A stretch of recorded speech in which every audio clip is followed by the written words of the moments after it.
Greetings and welcome to the Power Gamer Podcast. I'm your host, Mike Dawson, joined as always by frontier and survival expert Johnny Paulus. Johnny, welcome back to the civilized world. How are you, sir?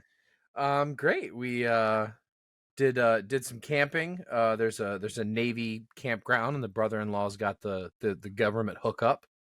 So we had a pretty big plot. We had a yurt we could keep all of our stuff in, and I went out there to disconnect. So all this San Diego Comic-Con stuff I had to kind of get caught up on when I got home. But yeah, I had a nice chill weekend. Got a little bit of a tan, and yeah, took a game off my list. So that's nice. That is nice. You know what else is nice? When you say, "Hey, I'm going camping to your friends," so they don't think you're fucking dead.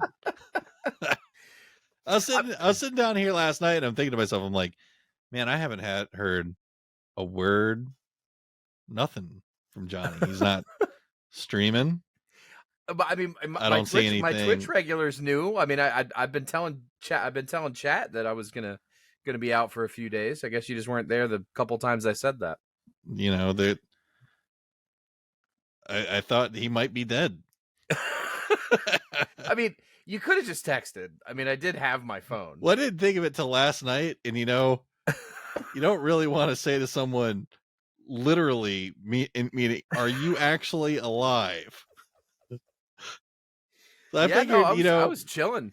So, I figured I'd just wait till tonight, and then that would confirm just naturally. Okay, good. Well, whether you were alive or whether you were being turned into a bear fruit roll-up. Well, I'm sorry that you thought I was dead, Mike, but I'm fine. I'm glad that you weren't, because I was going to have to, because I didn't proactively check to see if you were dead. I was going to have to do the show myself if you, in fact, had become animal dental floss. So no, I'm all good. Well, that's fantastic news. I'm glad that you're alive. That's wonderful. How about you? How was your week? So imagine that there's a box, right? Okay. But on the inside of the box, right? It's a small box you can hold in your hand. But on the inside of that box is infinity. Okay. Now imagine if infinity was completely filled with dicks that you're going to get slapped in the face with. Okay. So on Monday, I opened that box. And that was my week. Wow. Sounds fun. Yeah, it was great. Now, it's just work stuff, the usual, but it just feels like that. That's the best way I can describe it. Just a infinite box of dicks slapping you in the face. Yeah, it doesn't sound great. It's fantastic. I mean, what more could you want from work? Ladies and gentlemen, I am sorry to announce to you, I don't literally get hit with dicks for work. This is a metaphor. There's no OnlyFans for the Power Gamer Podcast. No, it's been a fine week of gaming and stuff, things of that nature. I've really been getting after it, playing some games. I don't know, something happened when I cleared, I started on this death march again of beating games.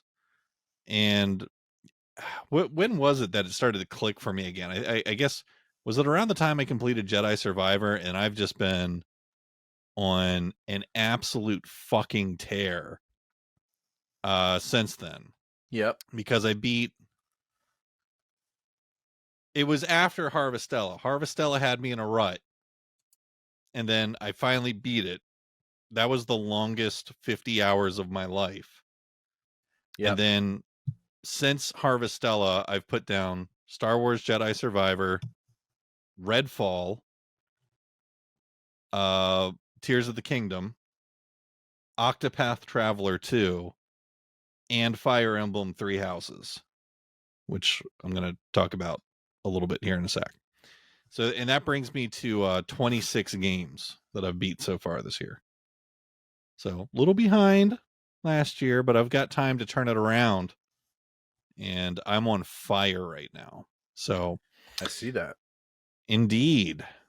Got a lot of things coming up that I want to play. And if y'all have been listening for the past few weeks, if you dig back to our backlog episode about, how July is kind of a slow month, I thrive when I just get to pick the things that I've been having to put off, that I've been wanting to play from my backlog. And I've absolutely been doing that lately. So feels good, man.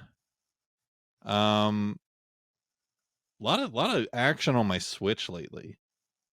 I feel like I'm a Switch main at this point. Does that sound right?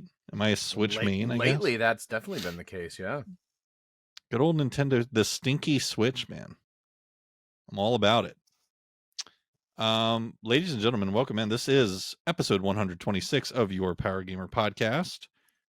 We do ask that wherever you're listening to our show, you take a quick second to leave a kind review if it's on one of the many podcasting platforms that we broadcast to, or if you're checking out on our vibrant YouTube channel. Holy shit.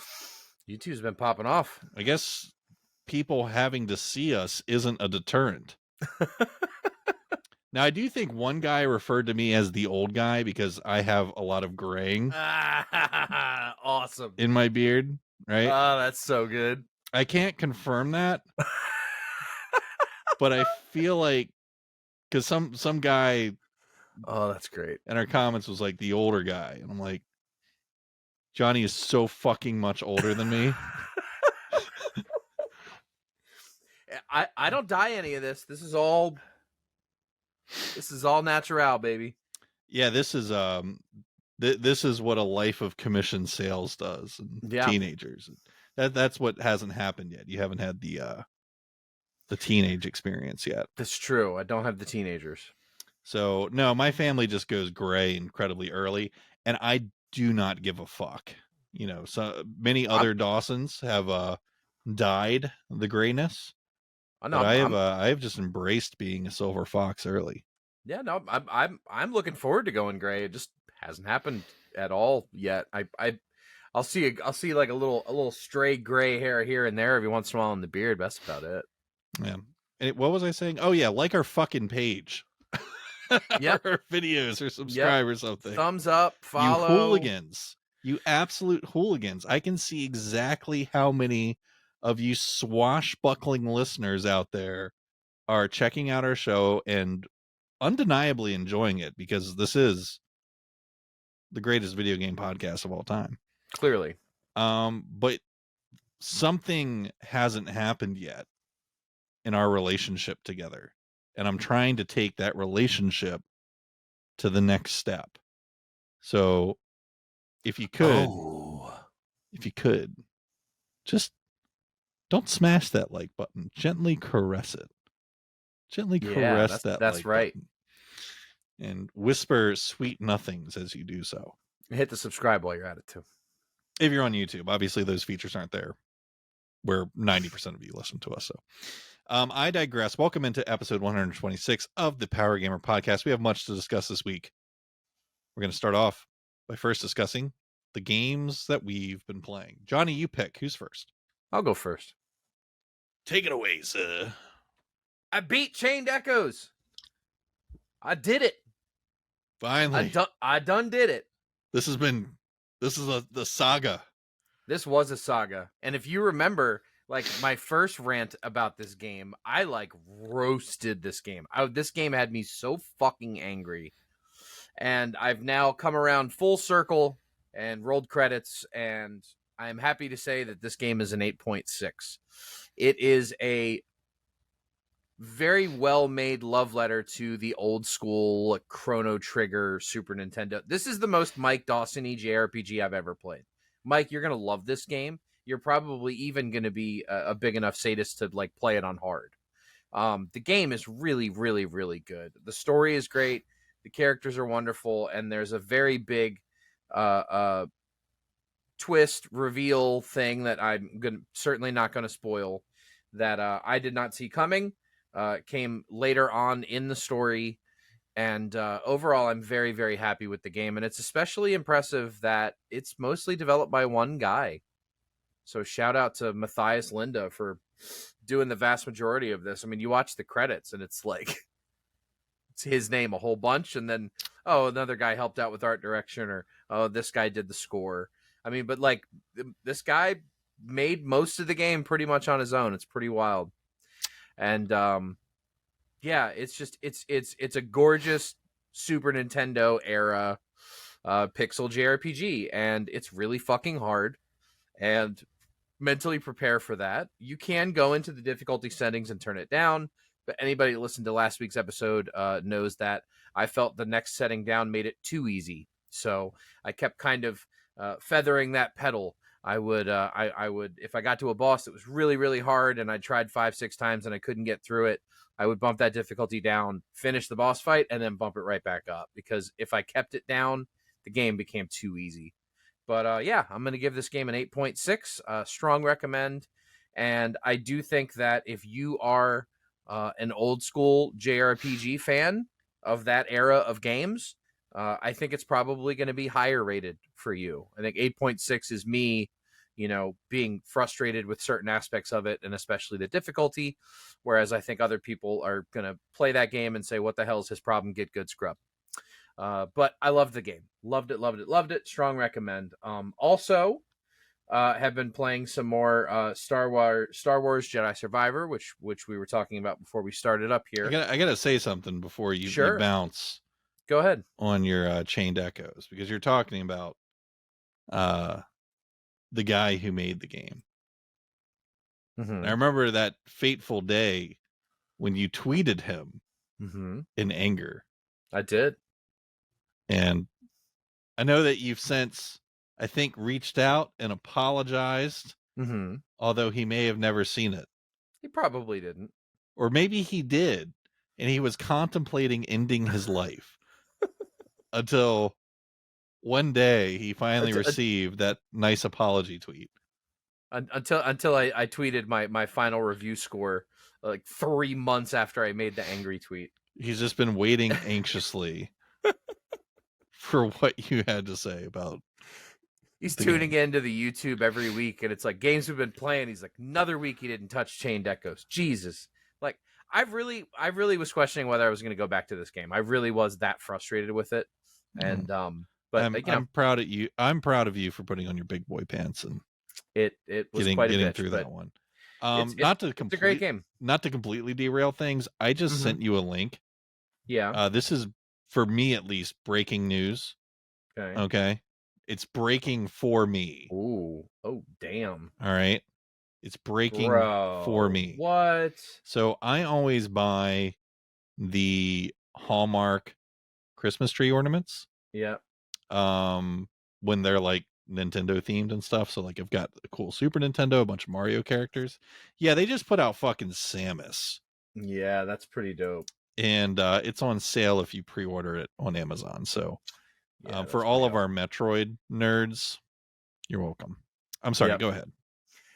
So Chained Echoes down, another game down. And then the next game I've really been trying to get done before Baldur's Gate comes out is Jedi Survivor. I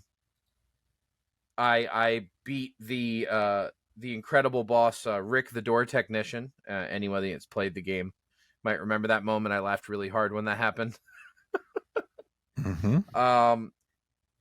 My biggest takeaway so far with this versus Fallen Order, this one is a lot harder. I played the first one on hard, and I'm playing this one on Padawan. This game's tough. I really was struggling with this game on normal, and I turned it down a peg, which is, again, I beat the last one on hard, but man, I took the game down on normal, and I felt like it was no prob. But then again, you are less in tune with Souls likes. I am more in tune with them, so that makes sense, because the parrying frustrates the fuck out of you. and a lot Yes. of people, frankly. Yes. Yeah. Yeah. That Yeah. stacks. Yeah, if you're struggling with the parrying, Yeah. it giving you that bigger, because they still hit you like a fucking truck on Padawan. It's just you get Yes. longer windows to do Correct. the thing. Correct. Yep. That makes sense. But yeah, I mean, I'm fucking loving it, man. It's great, and it's a very long story. I thought maybe I was getting somewhat closer to the end, and when I revealed to you the last boss that I just defeated, you're like, no, you don't even know what the game's about yet. So apparently, I mean, would you say what I'm halfway Mm. or a Mm. third? No, I feel more like half. okay, halfway. All right. Yeah, there was. You still haven't reached. There was a moment where I tuned the game down to Padawan because I was getting my ass just smeared all over the place. And it's one of the most incredible things that happens in this Okay. game series. Awesome. You're not there yet. Okay. All right. And then other than that, I watched the Baldur's Gate 3 panel from Hell. It's like a 3-4 hour panel that they did on Baldur's Gate 3 for all of the people that have been supporting it into early access, and to show all of the things that are going to be in the final release version of it. And some of the metrics that they announced about this game are absolutely fucking mind-boggling. Mike, they think that this game is probably going to take the Guinness Book of World Records for the most lines of recorded dialogue at nearly 200,000 lines of voice recording dialogue. Great. 176 total hours of cinematics. Now, that does not mean that when you sit down and play the game, it's going to make you watch 176 hours of cinematics. What that means is that each of these cinematics are going to be different based on your relationship with that character, who's with your party, or, you know, did you do this thing before you did that thing? And they said their total cinematic count is close to 176 hours, which is just insane. But they announced the new playable class, Dragonborns. They look amazing. My wife and I watched like an hour or two of this panel. Now she's pumped on it, and we are full blown ready to play this game couch co-op when it comes out. So very, very, very excited. I got so excited that I just decided to hit install on my early access beta and hop in and see how it's going. And man, this is a polished fucking beast, man. If you're into the turn-based Divinity Original Sin 2 style of game, Mike, I think the main thing that detracted you on Divinity Original Sin 2 was probably the fact that there was a lot of reading, and there's not like face-to-face cinematics very much in that game. It's a lot of words, and like, is that what detracted you? What was it? What was your big turnoff on Divinity 2? Nothing that you just said. Okay. Got it. I still intend to go back and play it. Because I did buy it 3 times. So the intention is there. Yeah. To sit down and play this game. What I don't like is everything that you just fucking talked about. Obtuseness. It's just so bloated. And some people love their burgers thick. I like them thin. Mm-hmm. I'm a Five Guys kind of guy. I don't want that fucking, fat burger. I want the thin and tasty one that I can enjoy and then move the fuck on. Mm-hmm. I hate games that are too long, and I play long games, but I hate games that are too long. And I was like, what, 22 hours in on Divinity, and I fell off it. That doesn't happen with me with anything. Yeah. It's just like there's so much fat around that juicy, delicious steak that it almost just feels like content for the sake of taking up time and being long and epic, which is cool, like, if you're really into it, but, like, man, it's fucking brutal if you're just trying to sit down and maximize the time that you actually have to sit and play games, and you're like, I don't want to spend 200 hours on this thing. Right. So I still intend to play it. It's still installed on my Switch.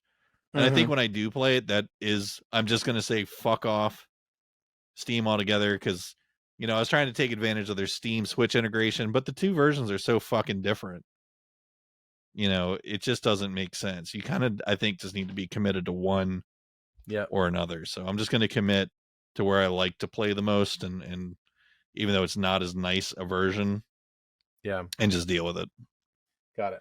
Well, so I've played, I don't know, 2 sessions of Baldur's Gate 3, the early access, and created another character and started a fresh playthrough. And just for me, I've never played actual Dungeons and Dragons, so I'm excited to learn the rules of how these things work. I mean, I've watched some Critical Role, I've watched little bits and pieces. The general concept I get, but the certain spells you can cast as many times as you want, and then other ones you have to like long rest before you can cast them again, and stuff like that is all new to me. And so I'm feel like I'm gonna definitely learn how Dungeons and Dragons works when I finish this 150 200 hour video game.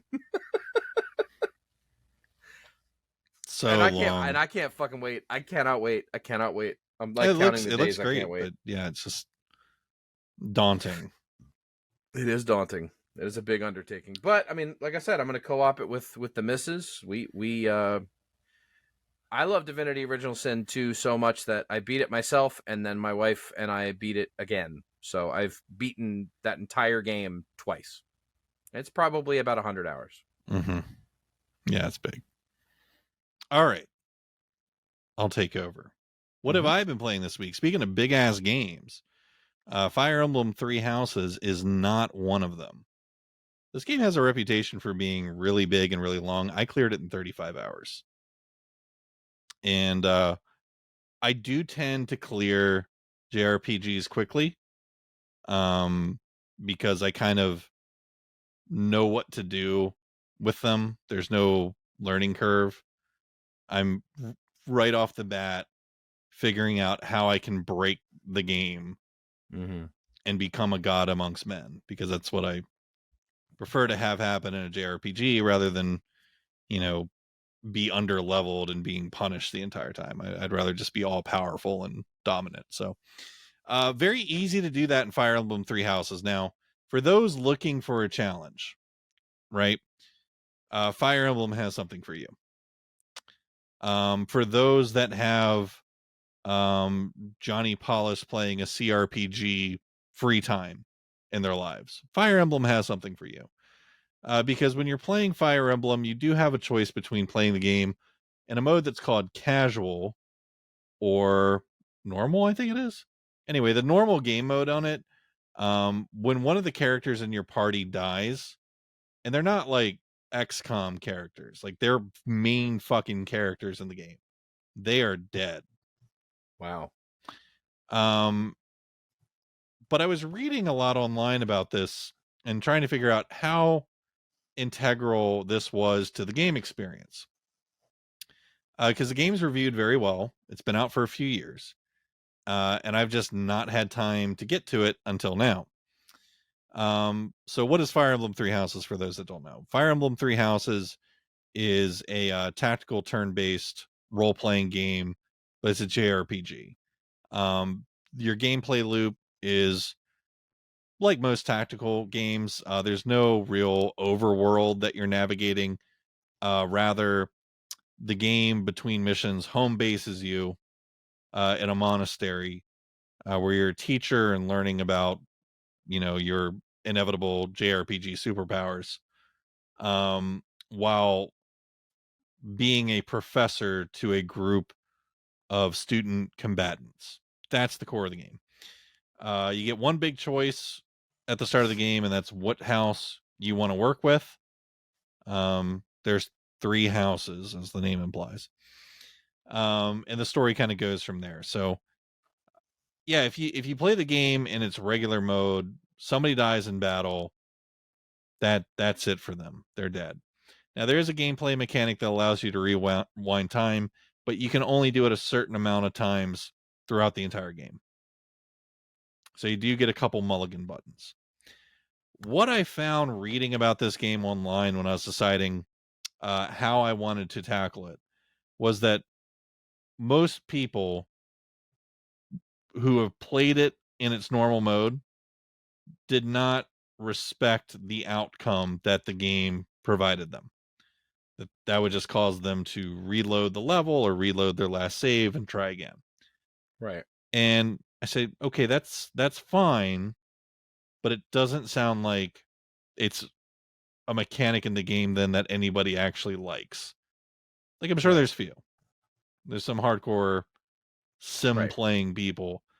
Yep. But then through my playthrough playing the game, I mean, there's just some bogus like bullshit scenarios where your person just gets one shot or clapped. I'm like, man, that really would have pissed me off if I had to restart like this half-hour long instance to bring this underlevel person back who I was trying to level. So my recommendation, be a bitch. Who do you have anything to prove to playing Fire Emblem? That you're not a Yeah. complete fucking dweeb? You're playing Fire Emblem. Just put it on the casual mode and roll. Yeah. You know, it's a nerdy ass game. Like if you want the hardcore thing, or maybe if you've played the game already and you're going into your second playthrough and you know what's happening, yeah, then it's do it. But your first time sitting down playing the game, I would recommend passing on it. So 35 hours. The story was okay. It had a ton of fucking plot holes in it. It really felt like I was watching a a, s- a Saturday night anime cartoon with the amount of plot holes in the story, but that kind of added something to its charm in a way. Right. Right. Where it's like, well, wait a second, that didn't really make sense, and then the twist it tries to pull is like, really, that was your twist? Because every JRPG game has a twist. There was one like in the middle of the game where I was like, God damn, that's some Game of Thrones gangster shit that I didn't see coming. But then the one at the end, it was like, really? Do we need to do this? Okay, we're gonna do this. That's fine. This is dumb, but I'm going along with it. And then after the twist, it turned out to be completely inconsequential, and you're just like, why the fuck did we do this? Oh wait, the credits are rolling. Yes. So Fire Emblem Three Houses, I thought it was good. I think that game reviewed a little high. Um, in hindsight, now maybe my hindsight is why I feel that way. Playing some better tactics games recently, namely Triangle Strategy. Mm-hmm. But this game was fine, so it's an 8.5. I enjoyed it. 8.5. And it's short. 35 hours is not a long time No, 35 is fine. to clear it. Now, I do have Fire Emblem Three Hopes, but you know what I didn't realize until literally today? The game is called Fire Emblem Warriors Three Hopes. What do you think that means? How hip to you on Japanese nomenclature are you? So it's like Hyrule Warriors or Dynasty Warriors shit. Dynasty Warriors. Yeah, Hyrule Warriors is one of those. I So was looking it's at a it, I'm like, 1v100. I was looking and I'm like, oh, because I'm checking out the cover because I'm gonna just put it in right away after completing Three Houses. I'm looking on the cover and I'm like, that character's fucking dead. I'm like, is this like a prequel or some shit? Like that wouldn't make sense because there's no room for a prequel that would involve these people. So I'm looking at it, I'm like, this doesn't make any fucking sense at all. And then I realize I'm like, oh, it's a Warriors game. I'm an idiot. So I bought it. You know what that means? I got to play it. You made that bed, bro. You got to lay in I it. got to play it. So Mm. I was wondering how the next, because Three Houses came out and then like a couple months later, Fire Emblem Engage came out. And this is just like how out of the loop I am on Fire Emblem shit. I'm trying to get into it because it's well regarded. I was like, damn, they put out two of these games like in 6 months. The fuck? I'm an idiot. It's pretty wild. No, I'm an idiot is the problem. One is Warriors, and the other is Buddy, the shit that I actually like. time to mash your way to a credit. Kirby's Return to Dreamland. I've been playing. I'm halfway through the game. Me and Amy have been playing it because we're both huge Kirby fans. I love Kirby games. Yeah, so if you like Kirby's Adventure or Kirby Superstar, the OG games, it's that. It's basically Kirby Awesome. Superstar. Awesome. So or the one for the Wii, what was it? Epic Yarn, similar to that too. So it's very good. It's not super long. I think all said and done, we're gonna have like 6 hours into this thing by the time we're done with it. Yeah, it's great. If you like Kirby games, it's a Kirby game. If you don't like Kirby games, it's a Kirby game. I'm loving it because I love Kirby games. I got my first Kirby game in 1992. Kirby's Dream Land, Game Boy. Yep, that was my first Kirby game. It was the first Kirby game, but it was also my first Game Boy game. Speaking of old ass games, Final Fantasy 1. I've been playing Final Fantasy 1 this week, and I am loving the fuck out of this game. So Final Fantasy Pixel Remaster, of course, came out. I ordered a physical copy of it.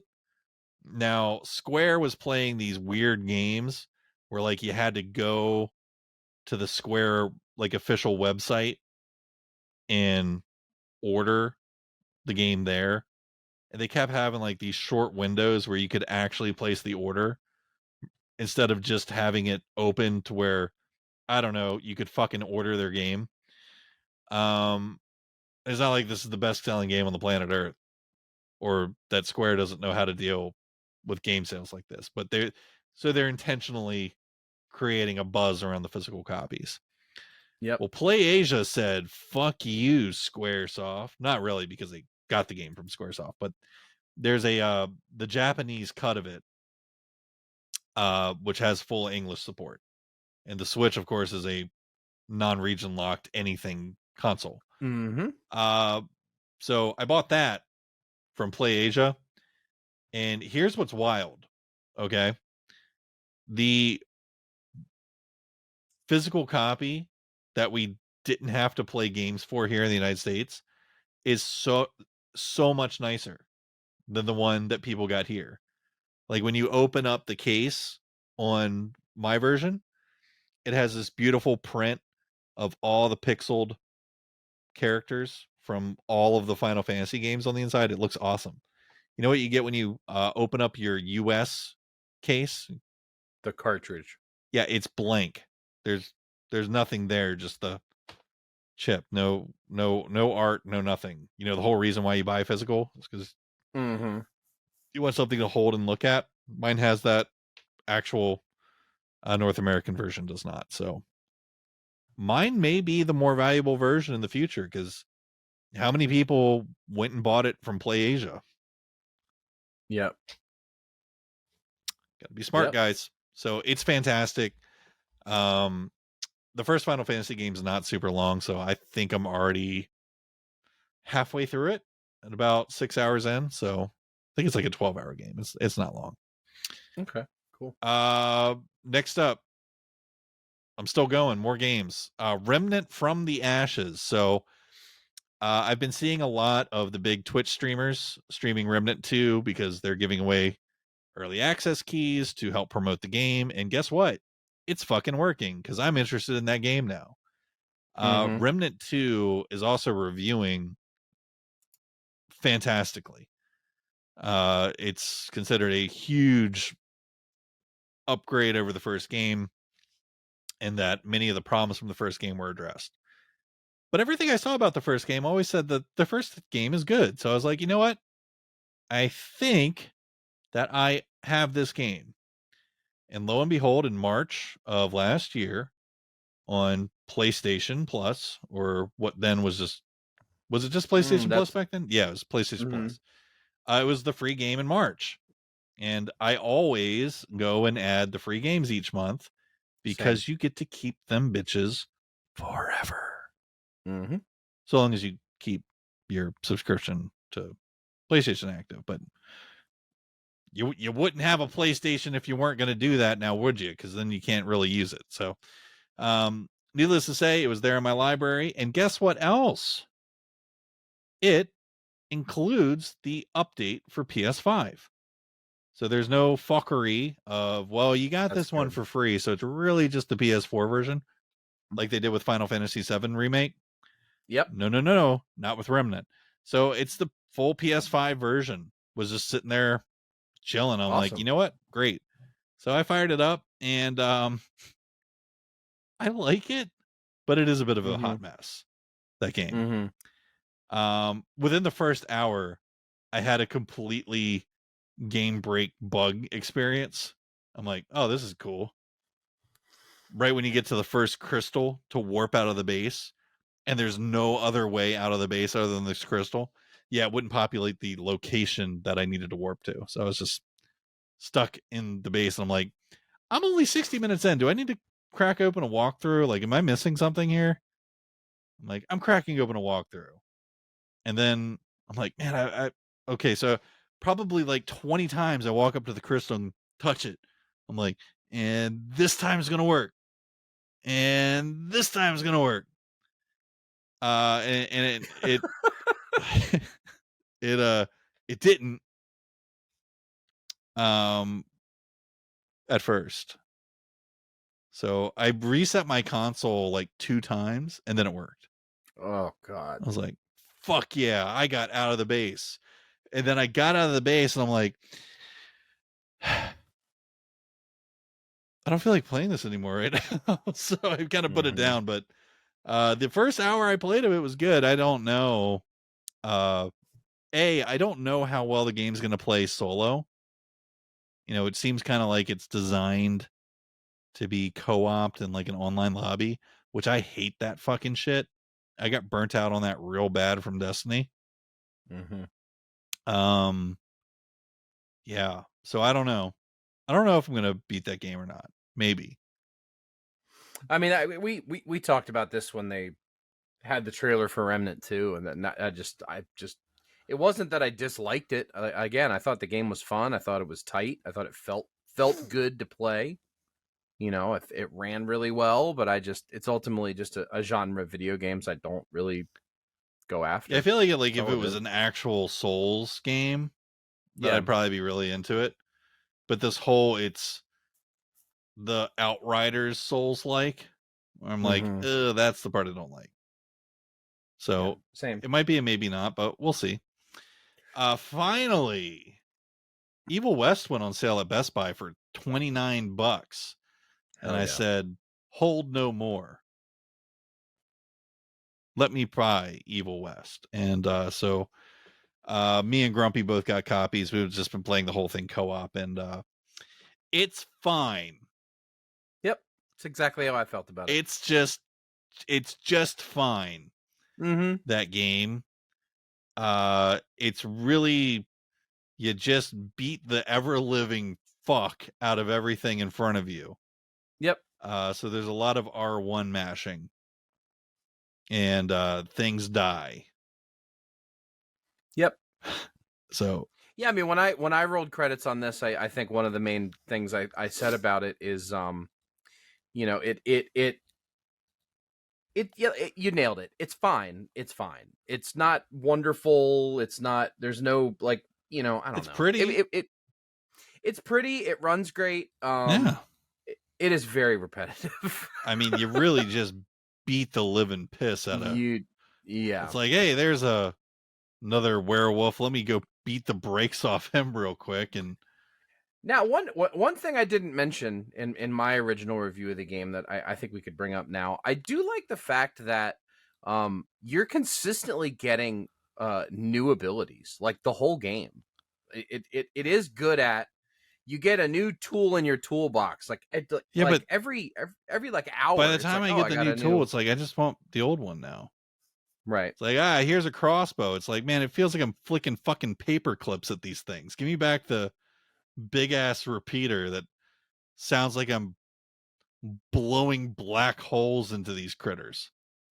Yeah, but the crossbow can get some pretty sick Yeah, upgrades. but it sounds like I'm. It's not as satisfying It to fire. sounds I'll like give you you're that. throwing toothpicks at vampires.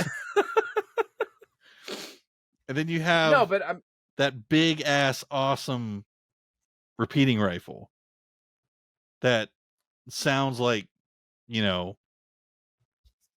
it sounds it hmm sounds so I lost my train of thought. I said when I first the played this game's game, and the then game's meh. I lost the thought. Uh, the thing I said in my original review was, if you can get it on sale, get it. If you can get this game for 20, 25, $30, it's worth it. It's a fun game. I enjoyed it, but it's not going to win any awards. Well, you gave the game a 7.5, which I think is very kind of you. You were feeling kind that day. Very generous, Johnny. I still think it's a 7.5. I thought it was all right. 7.5 is that's a strong score, sir. 7.5. So I don't Well, I don't I'm know. curious. I gotta beat it before I can You got to really beat it. contest your opinion. Mm-hmm. But it's feeling I think it's got more twists and turns than you're giving it feeling more credit like for. a 6.5. Okay. I mean, it's all right. It's fine. It's fine, Mm-hmm. but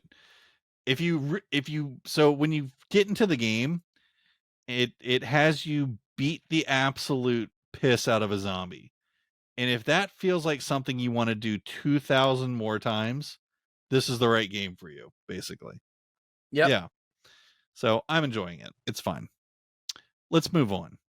That's the games we've been playing this week. We'll see how many of those I beat over the next week. Hopefully, all of them.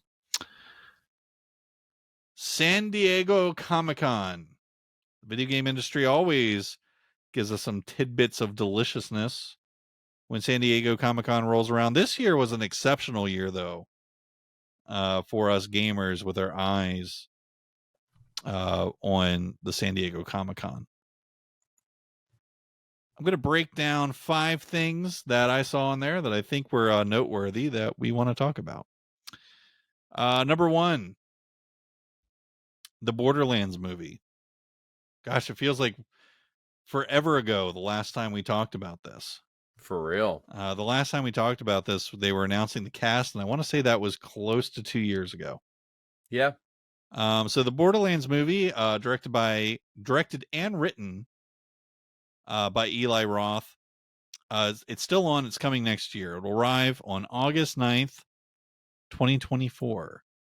The movie will star Cate Blanchett as Lilith, Edgar Ramirez as Atlas, Kevin Hart as Roland, Ariana Greenblatt as Tiny Tina, Florian, I can't say her last name, Krieg, Jamie Lee Curtis as Tanis, and Jack Black as Claptrap. The movie's been in the works since 2015 somehow. I don't know. Like, when you announce a movie or a movie idea, does that mean it's being worked on? Apparently it does to IGN. I disagree. Yeah. The movie's been in the works since 2015, and just within the past few months, Craig Matson of The Last of Us fame. Well, he had his name removed from the writing credits and did not give a reason as to why. Johnny, how are you feeling about the Borderlands movie? Last time we talked about it, I feel like you were somewhat auspiciously excited about it. Yeah, I mean, I'm still cautiously optimistic. I think the cast is great. I mean, Cate Blanchett is Lilith. I mean, you have me sold on that alone. I mean, the second I heard Cate Blanchett's going to be Lilith, I'm like, man. I feel like this is going to be the I'm biggest pile of shit movie ever. I am very concerned that Eli Roth is directing it. He's not really known for being a director. He's more of a producer. He's produced a lot of great things. Hasn't really directed much of note. I'm concerned about that. However, I mean, I do think the cast, it really does sound good, and I think you could very easily go the Jumanji reboot angle, where it's kind of more comedy, but the action stuff works. And that was, as soon as I heard Kevin Hart was in it, that was like the angle that I thought they're going. Is like they're probably going to go with like the Jumanji route, Kevin where Hart it's and Jack Black. right, exactly. You've got half of Jumanji right there. So I mean, I don't know. I'm still cautiously optimistic. It doesn't fare well that we're now a year away and we still don't have a trailer. We still don't even know what these characters fucking look like. The only thing they revealed about this movie, the official first look, was the cast members in costume, and it was just their silhouettes. That's all we've seen. That is all that we've seen, is the silhouettes of the characters. So they're just their black outline. That is all we've been given. So that's a little concerning. But I mean, I don't know. I mean, I think a Last of Us movie could work, and I think with the cast, they're balancing that line they should of get some real talent, but maybe don't take it all the way seriously, right? That's what makes Borderlands kind of fun, is that tongue-in-cheek sort of thing. And I think if they can toe that line, I mean, the Borderlands is a cool enough sort of sense of humor and cleverness that if they can translate that to film, I mean, fuck, I'll be excited to watch it. But I do want to see a trailer. I really, really, really want to see a trailer. Yeah, I have a feeling that this might be heralded in the same company as a certain 1993 Super Mario Brothers movie. When all said and done. Oh God, I hope not. I'm not excited for this at all at this point. It's just drug on too long. There's no way. Right. Well, And the now real the writer question strikes and the actor strikes and all this shit. Yeah. Well, the And real who question wants this? I have, I do. I want to watch this Okay. movie. Who's playing Moxie? That's the real question. Who's playing Moxie? Why do you want to that's know what I who's wanna playing Moxie, Johnny? Because Moxie's hot. Do you want to? Are you worried about who's playing Moxie, or are you wondering about who is going to have Moxie's boobs? You could get the AT&T girl. Yeah, when your name is the AT&T girl, what's her name? Don't look it up. Melania something? Point made. Number 2, Sony announces a new Spider-Man themed PS5 and DualSense controller. No doubt we'll see some Spider-Man 2 bundles with this. It looks really fucking awesome. Mm-hmm. And they're selling the plates separately, so you can actually just buy the plates. Yeah, the controller in particular, I was quite a fan of. That shit is because going it on my has Christmas the list. symbiote goo. Oh my God, it looks so good. No, that's going on my Christmas list. I'm getting that controller. Yeah. Speaking of Spider-Man 2, how about the new story trailer? Bro, it you know, I didn't think that they would be able to exceed the original one, just because I think the first Spider-Man is the single greatest superhero video game ever made.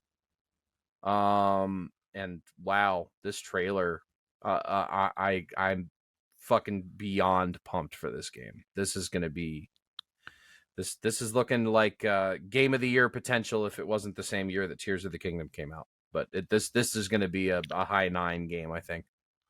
Yeah, so the official news drop here, pulling this from IGN, at San Diego Comic-Con, Insomniac Games and PlayStation released a new trailer for Spider-Man 2, which gives us an in-depth look at Venom and touches a bit more on the upcoming game's story. The trailer not only gives us a closer look at Venom, but other characters such as Kraven the Hunter, Harry Osborn, and Mr. Negative.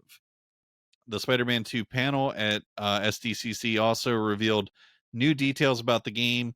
This includes confirmation that Spider-Man 2 is set roughly 9 to 10 months after the events of Spider-Man Miles Morales. Yeah, no, I think this game looks exceptional, at least from what they've shown us. I know what the gameplay is going to be, because I don't think it can differ too much from Miles and or Spider-Man. But what I think is going to be different and better is that they really seem to have put together a higher stakes story that has a lot more emotional strings and a lot grander scale than what we got just from the Sinister Six in the first game. And oh Lord, what was the antagonist name in Miles Morales? The girl. Oh God, I don't remember. Case in point. Yeah. I remember more from the trailer that I watched for Spider-Man 2 than anything from Miles Morales. So other than Miles was fucking awesome to play as. Mm-hmm. Well, I mean that's the thing is that with those two games, they hit that sweet spot where gameplay wise, it's perfect. Like you can't do it. The web slinging is perfect. The combat is perfect. Sneaking around and using your little gadgets and shit, kind of like a Arkham game. All of that is perfect. You know, sure you're gonna add new combos. Sure you're gonna add new gadgets and stuff. And now in this one, you're gonna have the symbiote as well. But it's gonna be awesome. It's gonna be absolutely I fucking wonder if we awesome. get And more yeah, the story. Mary Jane stealth missions. Oh yeah, Yeah, maybe, the part that people maybe. really liked a lot. We'll see. Next up, High on Life. Suddenly, unexpectedly, out of the blue, is available now on PlayStation 4 and PlayStation 5. I wrote this next part and I'm going to read it. So brace Do it. yourselves. Game Pass fanboys, read it and weep. You have one less piece of ammunition in the, quote, we get exclusive day one content, end quote, magazine, as this exclusivity didn't even last a year. Also, a new DLC is unveiled, High on Knife, which is probably just going to be weird with it not having Justin Roiland in it. So neither is the literal main character of High on Life. Yep. Johnny, what are your thoughts here? I mean, I will say in this Game Pass versus PlayStation Plus thing, I've noticed recently that the last 2 months of the PlayStation Plus games have been shit that I've already got from Game Pass. So this is it is starting to get murky where it really feels like whichever console you have, you pay the subscription and just wait. You're going to get most of the shit. Let's go off the tracks a little bit here because we are kind of sure. I think what's hilarious, right, is when I shit on Game Pass, people think that means I love PlayStation Plus. Let me clarify something real quick. I fucking hate subscriptions, and I've said that forever. So you new folks that are coming in because, you know, you saw something about Game Pass on YouTube and you're like, oh, go see that. Don't get it twisted. They both suck. I am much more for the release a quality game, ask a fair price for it, and if those two things meet where I become intrigued, I give you my money. I don't need a subscription service. Do they have a subscription service on fucking Steam? No. What's the biggest marketplace in all of video games? Oh, it's Steam. Yep. So you don't need to do what Microsoft is doing. And anyone with half a fucking brain knows that the only reason they're doing this is because they're behind. And they're the ones who've pushed the rest of the market and having to fall in line. Yep. So that's why I'm particularly hard on Game Pass. Yep. And I don't mean hard on Game Pass in that I have a hard on for it. I mean the exact opposite. I fucking hate it. The industry hates it. And if you guys coming at me with your quote unquote facts actually knew any fucking thing, you would know that Microsoft tried to kill it and then decided that they couldn't because their entire marketing for their new console was based around the service that everyone hates. Yep. They'd already opened Pandora's box. It was done. Yeah. So will it be around forever? I don't think so. Publishers fucking hate it. And the whole the reason why you see stuff come super late to PlayStation is because Sony is a smart company, right? I hate to steal someone else's analogy, so I am going to give him credit here. Colin Moriarty said it the best. And that is that PlayStation and Xbox, the best analogy you can make is to baseball. Okay. Xbox is the Yankees. They have all the money in the fucking world. There's no salary cap in baseball. You can spend as much money you want. There's no salary cap in this business. You can spend as much as you fucking want. Yep. But the Tampa Bay Rays who have the lowest salary in the MLB, kick the fucking shit out of everyone every year. Except this year. Go O's. There it is. And the Orioles, number one in the AL well, the East, Orioles baby. have the third lowest payroll. Mm-hmm. So it's not about whether or not you can't spend your way to first place. And that's what Xbox is doing. And so for all the guys crying, oh, well, PlayStation doesn't get their games first, they come way later. Why do you think that is? When do you think the game costs more to put on your service? It costs more when it fucking comes out. Mm-hmm. So they're not paying all this money for it when it comes out. And then what happens on Xbox, right? It drops off the platform completely. And then it pops up on PlayStation Plus. And you know what it does when it comes to PlayStation Plus? It fucking stays there. Yep. So, ugh. Stop supporting mega corporations that are just trying to fuck you, you idiots. That is how you're going to end up with a subscription service of nothing but 10-cent games. That's how that happens. But, you know, I got some fucking dude telling me that this free-to-play game that he got on Game Pass is better than God of War Ragnarok in our fucking comment section. And he's acting like I have hot takes. You know, it's like that guy, if you're listening to our show again, which I highly doubt you are, but I was really respectful to you in the comments, you're a fucking moron. Like, just point blank. Oh, this free-to-play game from NetEase on Game Pass. Dude, guess what? It's free to play. Guess where else you can download it and play it for free? Fucking everywhere. Yeah. People are so stupid. I'm sorry. I got completely off track here. It's all right. So yeah, so High on Life's on PlayStation 4 and 5. Star Wars Outlaws. Oh my god. It just looks really good. So there was a new take my money. There was some behind the scenes footage shown, and it's fantastic looking. And they revealed a lot more about the game. Just with the images in the background, and you know, I know that they're hip to what they're doing. Like, here's an image of Han Solo and Carbonite. Here's some stormtroopers running around. Here's, like, they know what they're doing. And those quick glimpses, if you just pause them and stare at them for a moment, the scale of this game is huge. Now, they did put out a statement showing the comparison in the game worlds of the planets on Star Wars Outlaws and like an Assassin's Creed map. And if you haven't looked at that, you need to go look at that. But the scope of this game is huge. You have all the planets that you can explore that look really well fledged out. You have space that you can explore.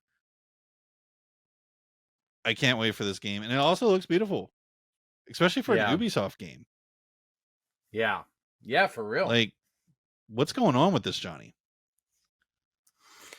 Dude, I mean, they are pulling out all the stops. They are leaving no crumbs on this game. Everything they've showed us on this game looks absolutely fucking outstanding. And I think the big question is going to be, I mean, this to me looks like a Starfield killer, and Starfield's not even here yet. I mean, this because I watched the trailers, I watched the behind the scenes, and then I start thinking about Starfield, and then I ask myself the question: if I had a choice between a game that had 100 planets, but I can't like actually fly around them, there's this little area on that planet or this little area on that planet, and then I can't really like explore too much, you know, or would I rather have a really tight single player cinematic experience featuring 5 planets or 8 planets or whatever? I think I'd take the latter. I'd rather like give me that sense of adventure of like, oh shit, we're going to a new, and then when I get there, there's like plot reveals and big shit going down, and like this game looks so fucking polished already, and it's not coming out for a long Yeah, time. it's Star And what Wars meets Mass Effect meets Red Dead Redemption.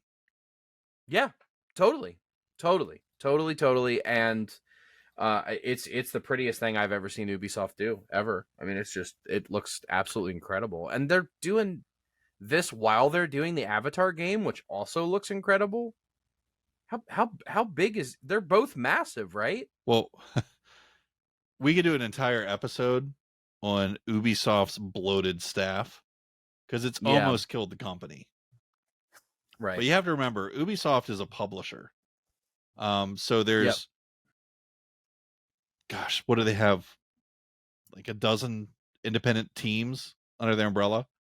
So it's the same like when you're looking at Sony and you're going, oh, what's their first party studios, right? When you look at Ubisoft, you got to think, oh, it's a publisher. What's their first party studios? Because Right. they have a ton. So this is just Mm-hmm. one of many under that umbrella. But what's interesting with Ubisoft is that there seems to always be this common thread of feel between a lot of their games. Mm-hmm.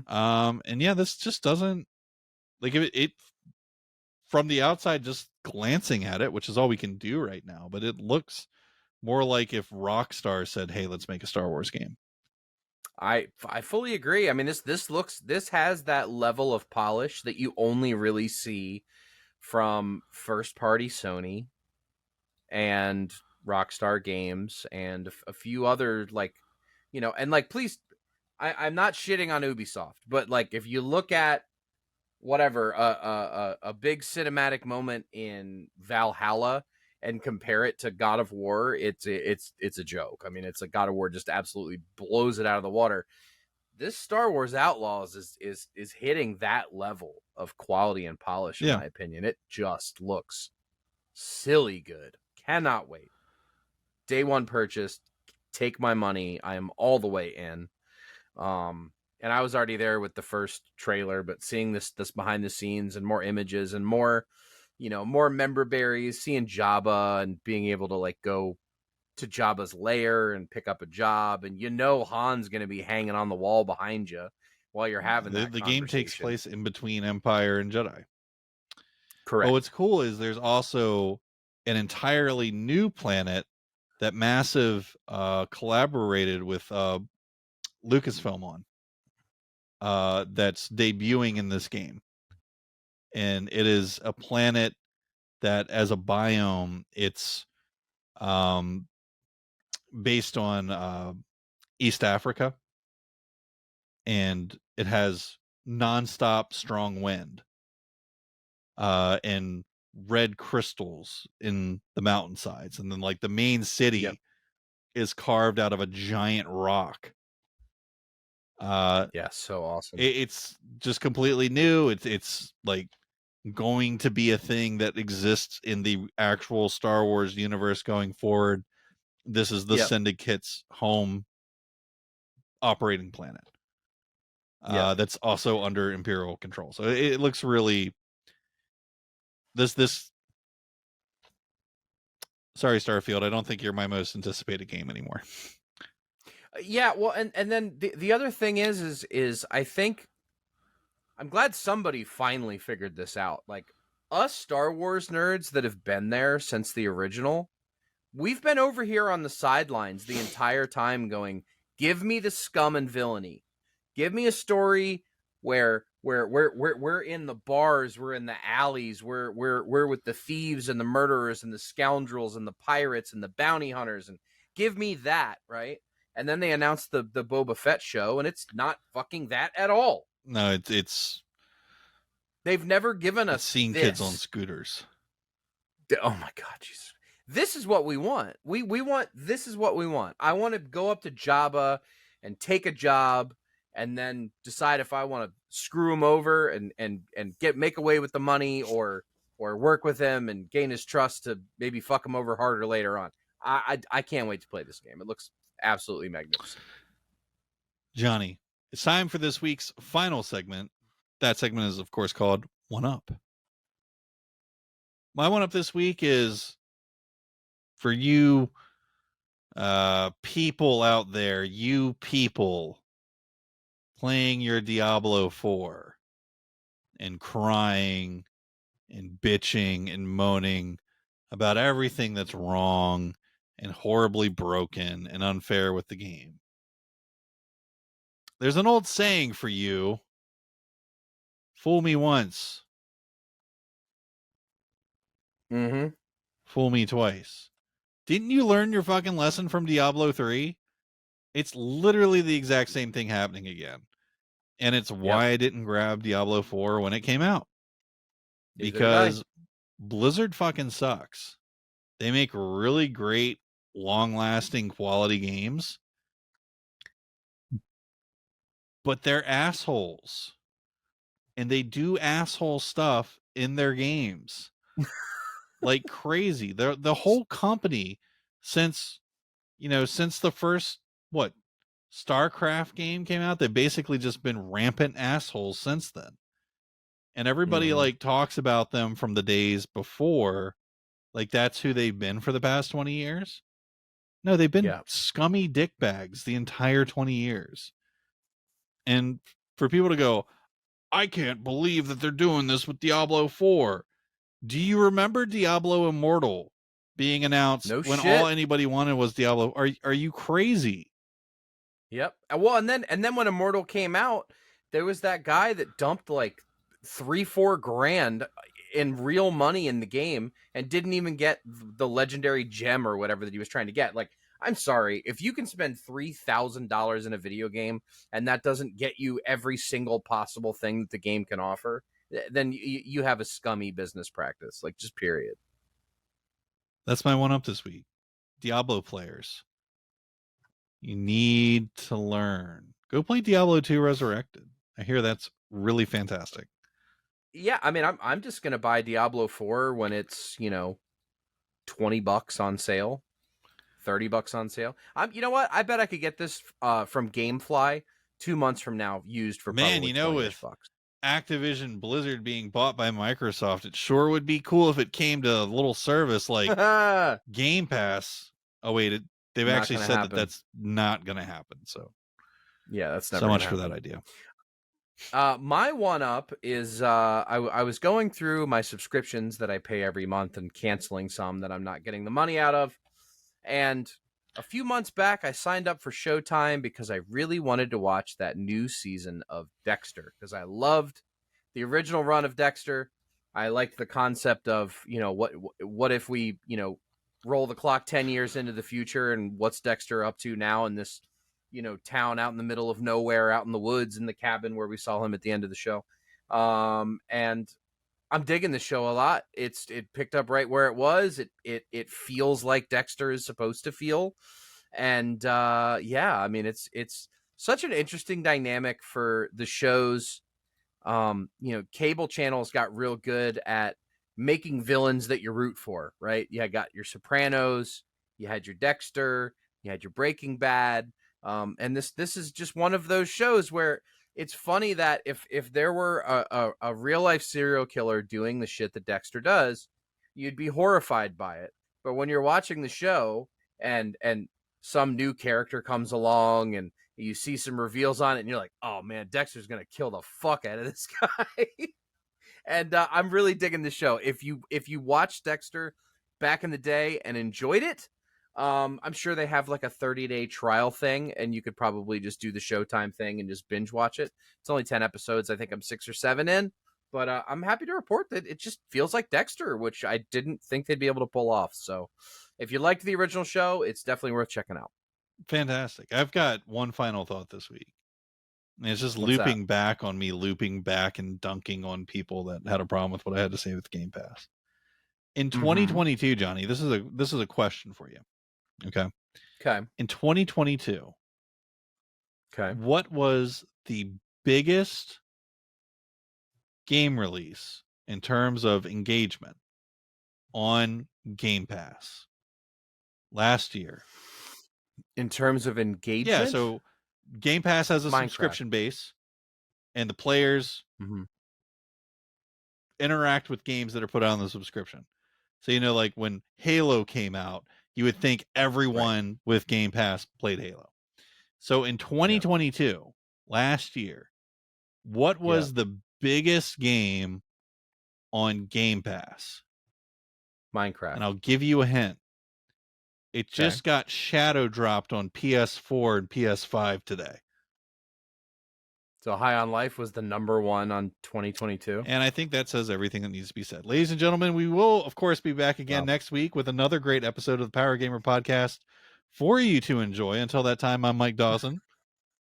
And Go I'm Johnny fuck yourself. Paulus. I'm just kidding.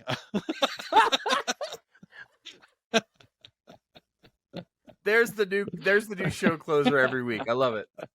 I'm Mike Dawson. I'm Johnny Paulus. Go fuck yourselves. Oh man, people were really mean to me, dude. I had to. I was so nice. I was so nice in my responses to all these people. But you know what? Chew on that shit. Yeah, I gotta go read the comments now. That's I'm sure they were really mean to your boy, but I handled it with grace until now, where I completely threw grace out the window. So fair enough. We'll see you guys next week. Catch y'all on the flip flop. Yeah.